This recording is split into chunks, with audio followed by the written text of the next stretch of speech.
আমরা গাওনা গাওয়া এবং যাকে বলে বিচিং এন্ড মুনিং সেটা করতে পারি বেঙ্গলি হিন্দুদের জন্য।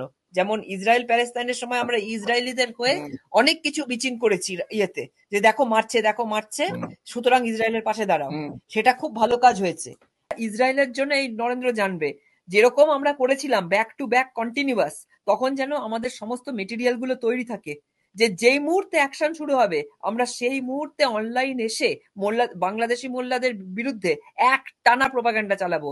This is also one dimension of warfare এবং ইন সেটা দ্য তো কারেন্ট আছেই। টাইমস। এবং ইসরায়েলের সময় যাদের জন্য আমরা করেছি, we also need to get them as well, because outer ইয়েতে আমরা যেমন ইনসাইড করছি, গ্লোবাল ইয়েতে ওদের আমাদের সেটা করতে হেল্প করতে লাগবে।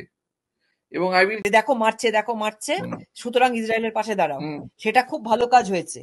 ইসরায়েলের জন্য এই নরেন্দ্র জানবে, যেরকম আমরা করেছিলাম ব্যাক টু ব্যাক কন্টিনিউয়াস, তখন যেন আমাদের সমস্ত মেটেরিয়াল গুলো তৈরি থাকে, যে যেই মুহূর্তে অ্যাকশন শুরু হবে আমরা সেই মুহূর্তে অনলাইন এসে বাংলাদেশি মোল্লাদের বিরুদ্ধে এক টানা প্রোপাগান্ডা চালাবো। This is also one dimension of warfare এবং ইন সেটা দ্য তো কারেন্ট আছেই। টাইমস। এবং ইসরায়েলের সময় যাদের জন্য আমরা করেছি, we also need to get